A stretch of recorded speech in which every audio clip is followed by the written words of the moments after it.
Bonjour à tous et bienvenue dans le 26e épisode de la saison 3 de Gaminerie, le podcast qui vous conseille des films à voir avec vos enfants. Aujourd'hui, on s'attaque à un monument de la BD franco-belge, revisité par le roi du box-office français, Philippe Lachaud. Le Marsupilami est de retour en ce début d'année 2026 et le moins que l'on puisse dire, c'est que les avis sont partagés. Alors, est-ce que c'est une réussite totale ou un coup d'épée dans la jungle ?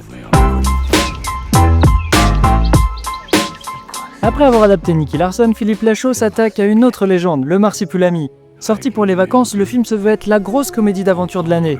On sent l'ambition de créer un divertissement familial capable de rivaliser avec les productions internationales, tout en gardant la patte humoristique de la fameuse bande à Fifi. Aux manettes, Philippe Lachaud reste fidèle à son style, une réalisation nerveuse et beaucoup de cascades.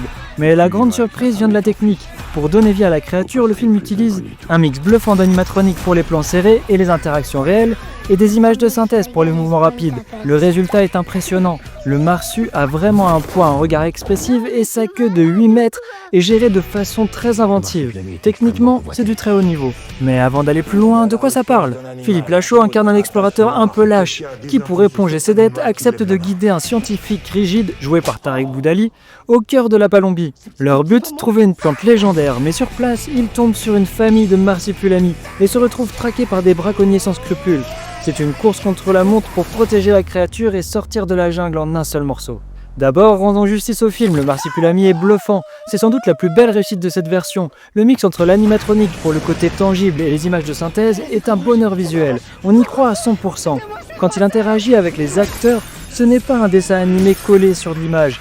C'est une créature qui semble vraiment exister. La dynamique de Buddy Movie entre Philippe Lachaud et Tarek Boudali est elle aussi ultra efficace.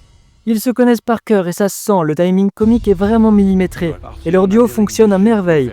Mais, c'est un gros mais, le film se prend les pieds dans le tapis dès qu'il s'agit de s'adresser aux plus jeunes. Le premier problème, c'est l'intrigue balisée. On est sur une autoroute narrative, le héros lâche qui devient courageux, le méchant très méchant, la leçon sur l'amitié, on a l'impression d'avoir vu ce film 10 fois. Plus gênant encore, l'humour est souvent trop vulgaire pour les enfants. Philippe Lachaud ramène les tics d'écriture de ses précédents succès. On se retrouve avec des vannes en dessous de la ceinture, des situations graveleuses, et un ton parfois un peu beauf qui détonne complètement avec l'innocence du personnage de Franquin. On est vraiment loin de son humour malicieux et de la poésie de la BD. Je suis allé voir le film seulement avec mon fils de 13 ans car j'avais entendu d'autres critiques dire que le film était vraiment trop vulgaire pour les plus petits. Et franchement, j'ai bien fait. Enfin, il y a un vrai manque de folie comparé à l'œuvre originale. Dans la BD de Franquin, c'est une jungle sauvage, mystérieuse, presque magique. Ici, la jungle ressemble parfois à un décor de parc d'attractions où on enchaîne les gags potaches. On perd cette étincelle d'émerveillement au profit d'une efficacité comique un peu brutale.